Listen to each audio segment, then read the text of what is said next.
राजस्थान में वैसे तो लेजिस्लेशन के चुनाव न तो आसन्न हैं और न ही फिलहाल चुनावों का कोई माहौल है। उसके बावजूद बागड़ में लगातार चर्चा हो रही है पॉलिटिक्स की, और पॉलिटिक्स का बहाना है आरक्षण। एक दिन पहले यानी कि रविवार को बागड़ में एक बड़ा इवेंट आयोजित हुआ। उसमें अनुसूचित क्षेत्र आरक्षण मोर्चा के बैनर तले महारैली का आयोजन किया गया है। सवाल यह है कि अनुसूचित क्षेत्र आरक्षण, अब तक आपने अनुसूचित जाति और जनजाति सुना होगा कि अनुसूची का मतलब होता है शेड्यूल। जैसे आप अनुसूचियां देखते हैं किसी भी किताब में या किसी भी व्यवस्था में। और जाति और जनजाति दो वह जातियां जो अस्पृश्यता और तमाम कारणों से पिछड़ी रही, ऐसे में उन्हें अनुसूचित जाति में काउंट किया गया। और वो जातियां जो कि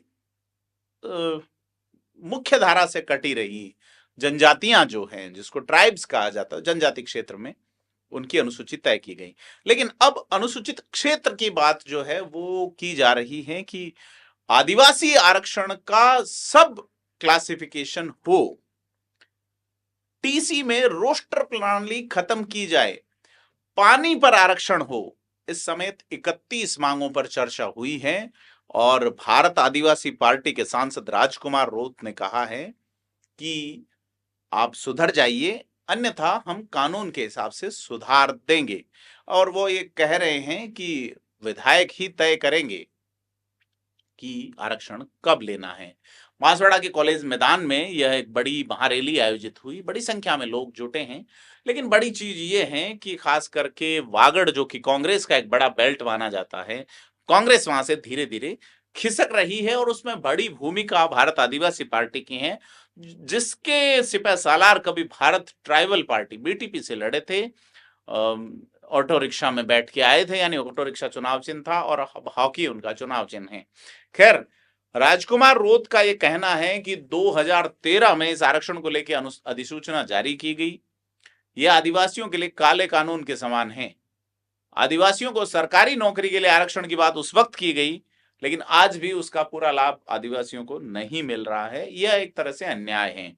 उन्होंने सुप्रीम कोर्ट के रिजर्वेशन संबंधी जो निर्णय हैं उनसे कहा कि इन निर्णयों का क्षेत्रीय आधार पर वर्गीकरण किया जाना चाहिए। बड़ी बात मैं बता दूं कि राजस्थान में एसटी कोटा वागड़ और शेष राजस्थान में जो बटा हुआ है उस पे डिमांड है कि सवाई माधोपुर या जयपुर या दौसा या करौली या झुंझुनू, सीकर, चूरू, नागौर, जैसलमेर, बाड़मेर, जोधपुर में भी जो बस रहे हैं वो ट्राइब्स में आने वाली जातियां और वागड़ के ट्राइब्स को अलग तरीके से जो है वो देखा जाए। अब इनका ये कहना है कि राजकुमार रोत ने सीधे तौर पर भाजपा पे आरोप लगाया कि डबल इंजन की सरकार का उद्देश्य आरक्षण देना नहीं बल्कि आपस में लड़ाना है। उनकी मूल लड़ाई आरक्षण की है, जो संविधान की मूल भावना के अनुसार है। अब बड़ी चीज ये है कि वागड़, जो कि कांग्रेस का सबसे ज्यादा वहां नुकसान हुआ है, और फिलहाल 3 विधायक और एक सांसद इसी पार्टी से हैं, और बड़े अरसे बाद, यानी कि मुझे जहां तक याद है कि करीब 15 साल बाद जो है वो भाजपा या कांग्रेस के इतर जो है वो बिना सपोर्ट के कोई सांसद बने। हालांकि 2019 में हनुमान बेनीवाल भाजपा के सपोर्ट से बने थे, लेकिन 2009 में किरोड़ीलाल मीणा राज्यसभा से सांसद बने थे।